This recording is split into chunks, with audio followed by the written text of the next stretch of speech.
कि डाइवर्सिटी की कमी होना। तो जुडिज़्म वॉज नॉट मोनोलिथ, यानी कि डाइवर्सिटी की, वहाँ पर डाइवर्सिटी थी, यानी इसका मतलब ये कह रहा है कि वहाँ पर एक रूपता नहीं थी, समाज में और भी बहुत सारे विचार थे, बहुत सारे आइडियाज़ थे, यानी कल्चर सोसाइटी के अंदर अलग अलग था, इसलिए इसे कहते हैं जुडिज़्म वाज नॉट मोनोलिथ, यानी जुडिज़्म के अंदर डाइवर्सिटी थी, यानी वहाँ मोनोलिथ नहीं था, एक रूपता नहीं थी। It means there was great deal of diversity, यानी जुडिज़्म के अंदर भी डाइवर्सिटी, यानी धर्मों के अंदर भी डाइवर्सिटी, रिलीजन के अंदर भी डाइवर्सिटी है। ये लेट एंटिक्विटी हमें देखने को मिल रहा है रोमन एम्पायर के अंदर, जो जो धर्म है उनके अंदर भी डाइवर्सिटी देखने को मिल रही है। तो जूइश कम्युनिटी जो है वहाँ पर देखी गई लेट एंटिक्विटी में। अब क्रिश्चियनाइजेशन एक वर्ड है, जिस वर्ड के पीछे TION आ जाए तो यानी कि प्रोसेस की बात कर रहा है, यानी कि क्रिश्चियनिटी जो है वो धीरे धीरे फैलती जा रही थी, उसका प्रोसेस चलता जा रहा था। तो empire in the fourth and fifth century में जो था ये धीरे धीरे मतलब बढ़ता जा रहा था पूरे यूरोप में।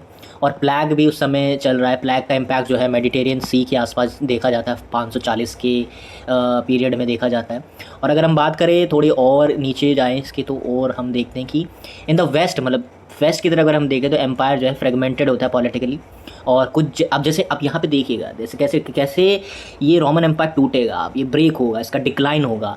तो जो जर्मेनिक ग्रुप्स होते हैं, ध्यान दीजिएगा दोस्तों, पेपर में आएगा ये जर्मेनिक ग्रुप जो है वो जैसे नॉर्थ से आते हैं, गॉथ्स उसमें एक होती है, दूसरे वेंडल्स होते हैं, और जो है लॉम्बार्ड्स होते हैं। ये सारे जो ग्रुप्स होते हैं, जर्मनिक ग्रुप्स होती हैं, ये अटैक करती हैं, ठीक है। और ये अपना इस्टेब्लिशमेंट, अपनी किंगडम इस्टेब्लिश करती है रोमन के अंदर, और इसी को कहते हैं पोस्ट रोमन एरा।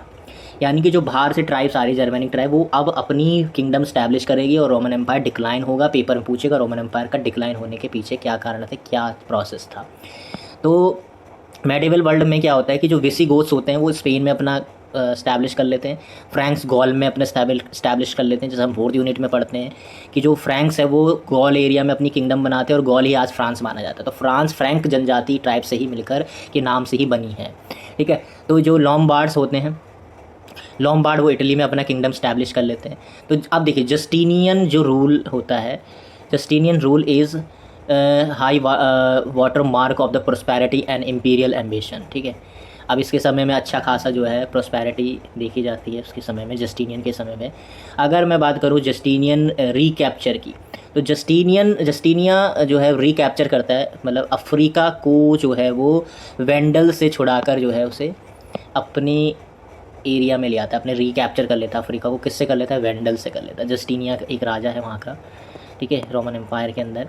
इसके अंदर अगर हम बात करें तो इस्लाम की एक्सपेंशन की, एक नंबर क्या पता यहाँ से पूछ लिया जाए कि जो इस्लाम है, इस्लाम का जो एक्सपेंशन होता है वो कब होता है। देखिए इस्लाम का एक्सपेंशन कब हो रहा है, तो expansion of Islam from its beginning in Arabia has been called the greatest political revolution. जो इस्लाम का एक्सपेंशन पूरी दुनिया में हो रहा है ना, अरेबियाज़ एरिया में हो रहा है ना, वही पॉलिटिकल रिवॉल्यूशन से ग्रेटेस्ट पॉलिटिकल रिवॉल्यूशन कहा गया। तो आपसे कहीं एक नंबर में, कहीं एक पैसेज के रूप में या किसी भी को M1 मार्कर में पूछे तो आपको बताना पड़ेगा इसमें, ठीक है। तो ever to occur in the history of the ancient world. अब देखिए एक लाइन और है, by 642 10 years after the prophet Mohammad.